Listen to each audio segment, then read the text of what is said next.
Tadzoka. We are back, guys. We're trying to reconnect. Scan. Right. Yeah. Chokutanga ndoda kubvunza kuti iwe une makore mangani? 23. Makore 23. Okay. Saka panyaya wangu wachitaura neni pa WhatsApp wati wewe Bamkuru vaida kurara newe kuti continue kuenda kuchikoro. Wangu wachida kuenda kuchikoro che secondary school kana kuti university? College. Okay. Saka ko vabereki vako vari kupi? Vabereki vako vari kupi? Vabereki vakashaya. It was 1999. 1999, okay. Okay. Saka wakakura uchengetwa, wakazokura uchengetwa nani?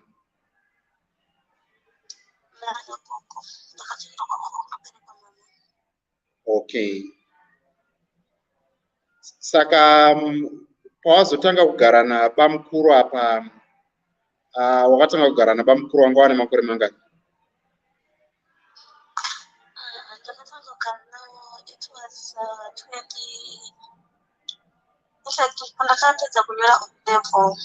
Ndakamboshanda ndichida ndichitry kuseva mari. Ndashanda paApple Cash. Okay. And then takagara kudaro saka pane last bhogoni vanonditeedzera kupedzisira aitwa mwana pamudini. So sisi vangu ivavo vana vafestivhal vakazonditi aiwa chirwa siya zvebasa timbonovaka kumusha umbogara nemwana achienda chikoro, then ndozokuendeswa kuchikoro ndopakadzokera nyaya ipapo. Okay. Ranga riri gore ripi? It was 2016. Okay, 2016. Okay, continue. Hello? Okay, pfuurira hako mberi. Wanga uchiri kutaura. Yes. Zvaita saizvozvo ivo vakanga madays achiwo vakanga vari best kuno kuSouth Africa. Okay. Because vakanga vane company yema-drugs. Okay. So vanoti siya basa umbonovaka kumusha then umbogara nemwana ndichitsvaga munhu anozochengeta mwana. Ndakaita saizvozvo sekuti ndiwo ahombe tikati hamungatadza kudii kuvateerera. Ndobva taenda tikanovaka kumusha kwedu. Tavaka kumusha ndakagara 2016 up to 2017. Ndobva wazoti ndichienda kuna munhu anofanira nemwana toda kuti tiende kumba kwangu kuHarare unogara ikoko. Then 2018 Okay, 20.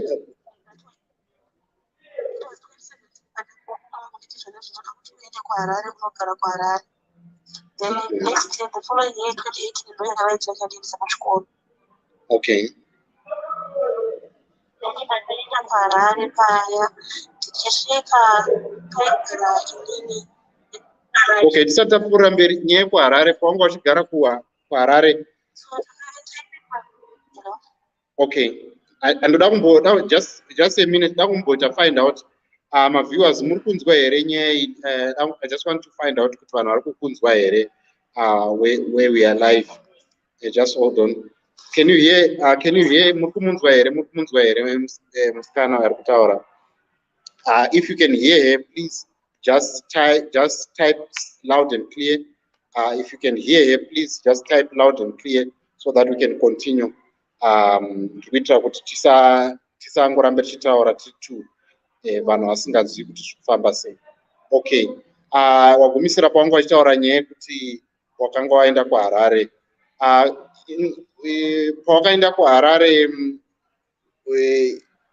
kwakuna Bamkuru, kwakuna ivo sisi vanga vari kuno kuSouth Africa chicha nyatsanangura ipapo. Vese vanga vari just in South Africa. Okay. Right, saka patakagara kuya taigara nechikanwa webasa nemukomana webasa. Okay. Shanda mugadeni. Okay. So pakatanga kuitwa maproject kuchengeta huku. Okay. So akabva atongoti ingoitawo pati yevanhu vari kuita basa ipapo. Okay. Zvakaita saizvozvo chaita maprojects patoita zakatomboita zvekuti vanga vatozikanwa because taisaplya huku kwakareba kurefu. Okay. So inini handina kumboita kuti vandipe mari kana kuita sei, ndaingota sinzi variziita hakuna zvandingazoita. Okay. So 2017 yakazopera ndobva yapera. Saka 2019 pane umwe mukadzi wandinotedzana naye aishandawo kuSouth Africa, ndobvata zvekuti ashanda ipano ndichada ndobva anziwana kuti chidewo yaunogara uchida unogara kumba kwangu muZimbabwe ubva watoti inini ndinoza kunoku kuSouth Africa. Okay. kuZimbabwe kwandakabereka ndibva ndauya kunoku ndichivabatsira basa because vaida kumboita neprocess yaya yekumadokta ndambokudzai problem yavo. Okay. So vaibva pandokuita zvinhu zvinorema saisiziva kana vachiri vatanga kuti process nditanga ndakumboita basa risiraitwa ndomaita kumba pangu. Okay. kuSouth Africa. All right. Zvazodaro musikana uyoyo akazova vari wandinotedza anga ari kuZimbabwe akazoitawo boyfriend yake ndobva arohwa. Vanakadaiwa zvikaiaachiposi kumba aitwa project makavaita zvichata kuti kugare kusina munhu wekugama kupedza mukomana handivatrust bva ndadzoka futi kuZimbabwe. It was yanga ya2020. Okay. Ndadzoswa kuZimbabwe ndakangozenge ndavo vakazenge vatso maprojects euku aiitwa vakazomanedza kuvhura shoko yakanga yakuita zvekusupply old chips nefeed yacho. Okay. ndobva ndanzi iwe uchenda unoshanda kuti kushopu uchiona kungo kushopu zvese. Kana ndakaita saizvozvo ndisina hangu zvandaibenefita asi ndaingoti handichazonzi ndichienda kuchikoro ndikatombotandiswa nzvimbo kakawanda ndichiwana nzvimbo kuti mapplications naibaya. Yanga iri nzvimbo yechi chikoro apa wambotaura uchiti wanga usina kunyora O level. Apa waitsvagirwa nzvimbo yanga iri yechi? Ndakanyora O level, ndakanyora O level ndikapasa but yekuenda kumberi yandakazoshaya. Yekuenda A level. Yekuenda kuti level yandakazoshaya. All right. Okay. I understand. You can continue. Saka zvazodaro ndatanga kuenda 2020 tiri kumba ndichienda kubasa kwakushopu nekuona pazvaitwa kuti dzimozvaito dzinofana vaita sei ndizoenda futi kushopu ndanoona nekushopu dzaita sei ndichitobatsirana navo tichiita zvibasa ravo zvichifamba zvakanaka kusvika last year muna January pane hameno nyika idzaona vakazoenda kuSouth Africa apa ndichivazodzoka kuzogara kuZimbabwe chokuti. Saka ndopakatanga nyaya ipapo takanga takugarisana tese ini naivo nemurume wavo. Okay. Ndopakazotanga nyaya yekuti sisi vangu vakazombodzoka kuno kuSouth Africa vaida kutenga chigayo chavo. Ndopandakatanga kuti naBamkuru mainini ndachida kuti nditiro mwana sindimukunotisindichitiramba ngazopfara ine kuona ndaita mumwe munhu kuti anonditira mwana ini muripo. Ndikati handizvinoita sei handizvikwanisi because ndatotorongawo zvandinoda kutozoita mukati meupenyu hwangu. Kanzi zvinezvi ndogona kutokuchengetai nesi hapana chinombondinetsa. You can do whatever you do as long mangonditira zvandinokuendeka ndatowana handingazvikwanisi. Zvekuita ndingogara zvangu ndisina zvandinenge ndichiita kana kuti ndichiita zvinhu zvakaita saizvozvo handizvokutokushandira. Okay. Vangu vakatoita 3 weeks vari kuno South Africa tichingori ikoko naivo kumba Bamkuru nevasikana vebasa. Vakazouya pamusi vakati hako ndibva vatanga kuwhatsapp zvimapotera avaita zvanga zvakanaka neni vachitopopota vachiti dzinochengeta vanhu panapa official national benefit vanhu vanongotora mari dzanga vachidya vachidya vakataura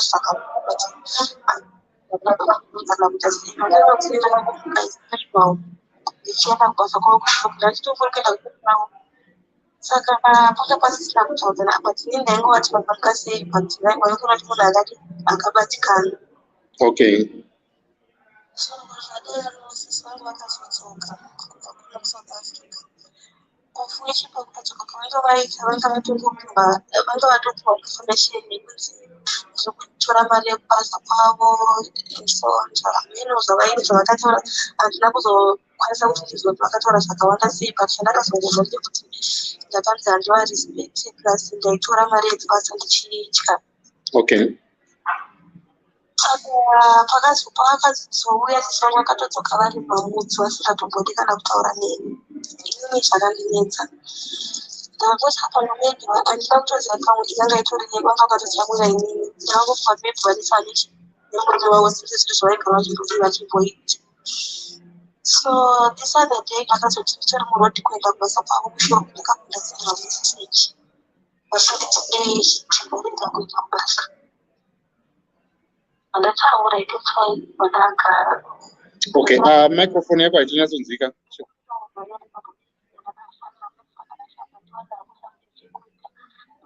Sorry. Hold on.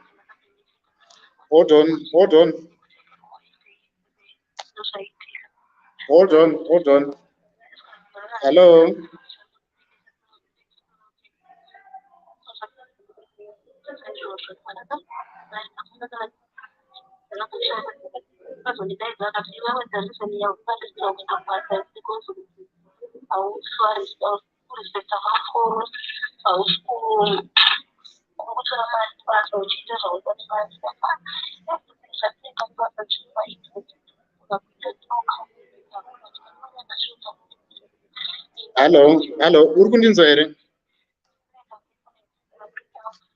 Hello.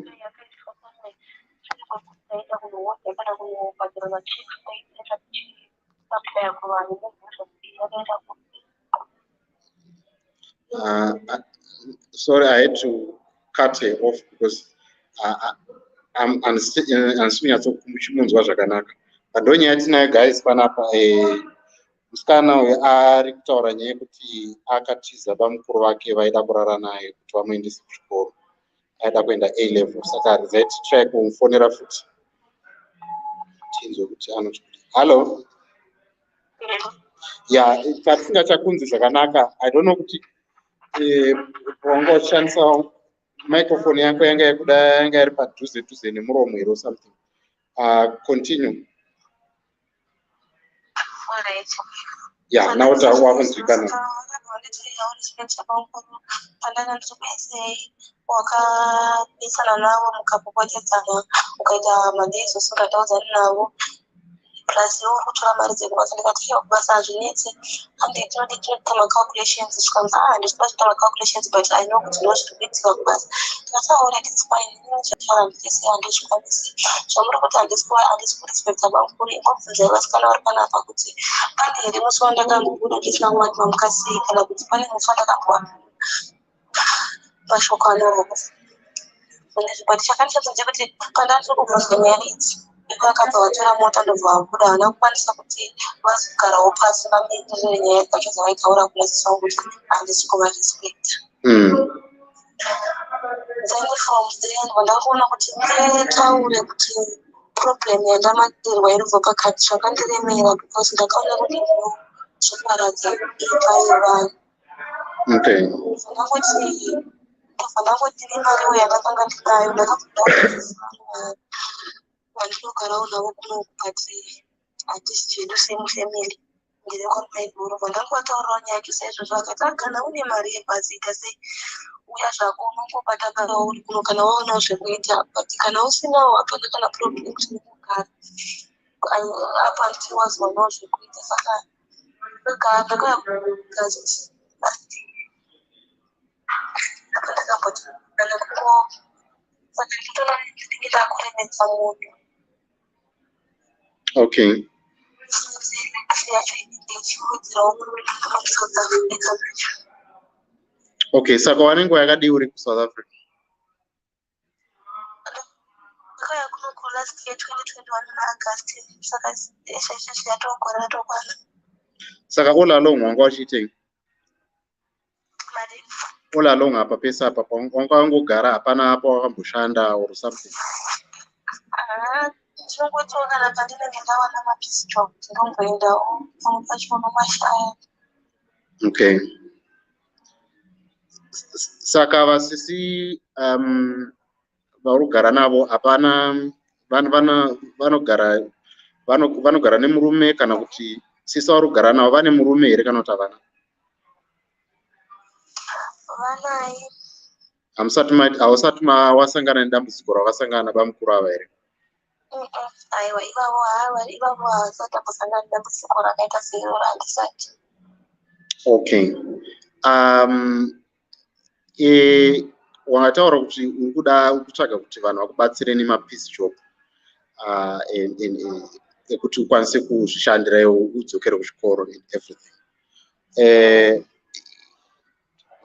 Mubvunzo wangu ndewekuti uri kuona zviri kuitika muSouth Africa and everything. Are you safe kuramba uchitsvaga basa ikoko kana kuti zvitori nani kuti udzoke kuno kuZimbabwe utsvage zvinhu zvekuita zvakafanana nekutenga nekutengesa? Vanhu vanoda kukubatsira vangakubatsire ndedzipi nzira dzavanofungidzira kuti dziri dzawafunga kuti urufunga zvebasa kana kuti munhu anokwanisa kubatsira kuenda kuchikoro? And if kana munhu achida kubatsira kuti uende kuchikoro, uda kuita matric ikoko kuSouth Africa kana kuti uda kuita A level kuno kuZimbabwe, ndezvipi zvawanga wafunga? Inini zvangu kuno kutogara kuno zvanga zvingori zvekuti nenyaya yesituation yacho, because ivava vadzidzi vacho festival ava ndo vakanga vatori vakatsara vachitichengeta kubva tichikura. Ndakazongonogara zvangu kwakoko, but ivo ndo vanga vatori responsible kwatiri. Saka nenyaya yekuti situation yakazoitika ndakazongozviforsa kuti ndiuye kunoku, but kuZimbabwe ndo kwandanga ndichinyatsokuva willing kugara zvangu ndichiita zvandinenge ndichiita ndiri ikoko. Okay. Alright, okay. Wataura kuti wakamboshanda mushop, ndevapi mamwe mabasa awakamboita ekuti munhu kana achida kukubatsira anogona kuti ndakamboita zvakati, maybe ndakamboshanda kana muchicken inn kana kushanda pakati, and ndeapi mabasa aunokwanisa kuita that you know kuti I'm good at, such that if someone wants to help you ari pano paplatform they can assist you? Ndeapi mabasa auri willing to do?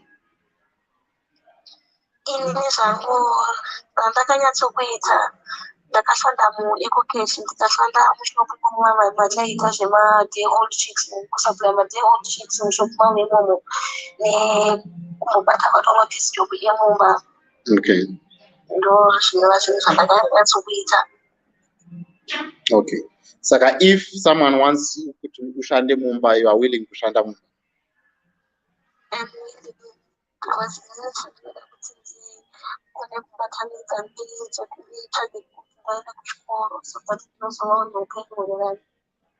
Okay. All right. Vanhu, like, you know, it's always hard kuti munhu atrust munhu asingazivi.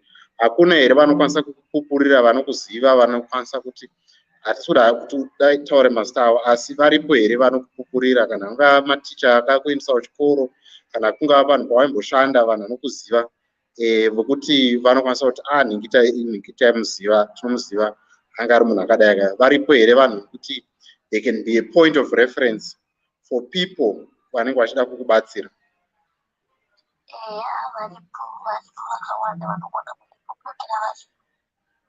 Okay. Anyway, zvachaita tichati vanhu vanenge vaida kukubatsira, they can come on this platform, vanouya kunhamba yangu, and then they can panhamba iri pascreen, if you want to help mwanasikana, please contact me on that number that is on the screen.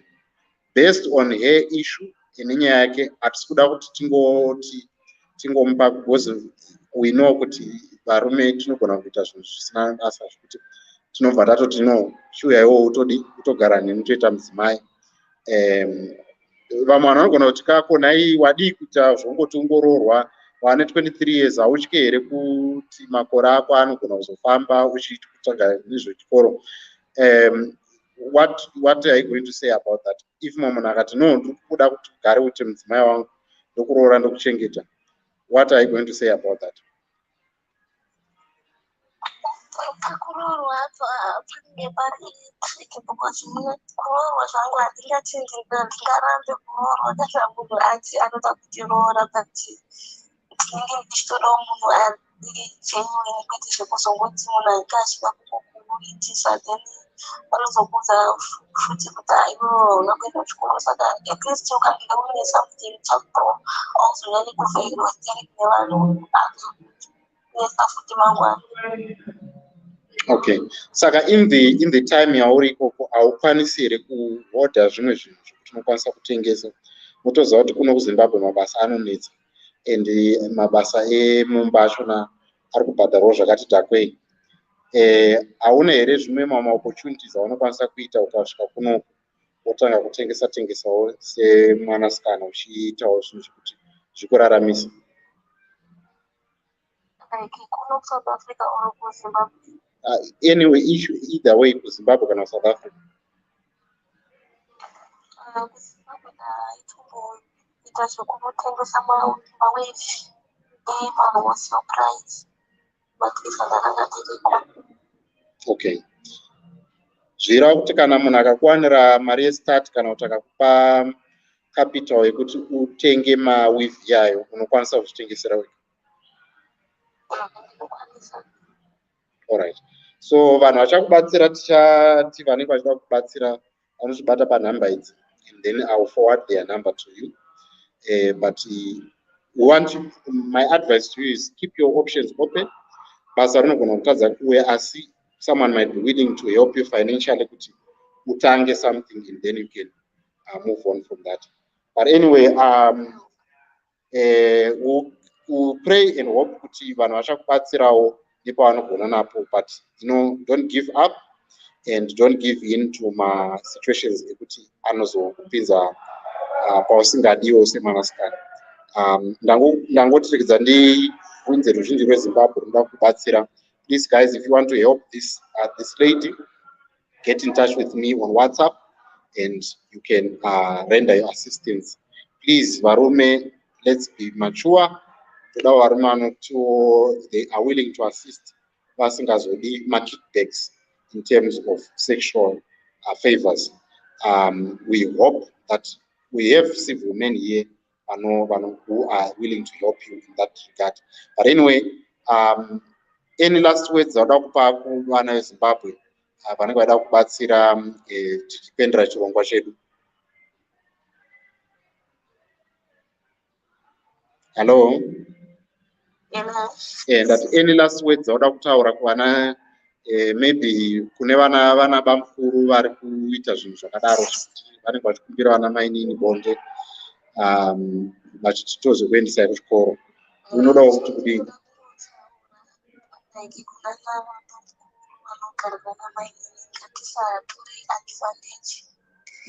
Ekunyara kumunhu kana kuti advantage yesituation yemunhu kuti handine authority over you, I can do whatever I want. That's all I can say. Okay. Kuva mhangarira hakuna family members here awaikwanisa kutaura navo, aikwanisa kugarisa pasi Bamkuru vaonesa kuti zvavari kuita zvakashata? Hapana here family members vana mbuya vana sekuru kana kuti vanani vanokwanisa kutaura naBamkuru? Variko zvavo but havanyanye kuasosiyeta zvevanhu but variko vanogona kutaura navo. All right.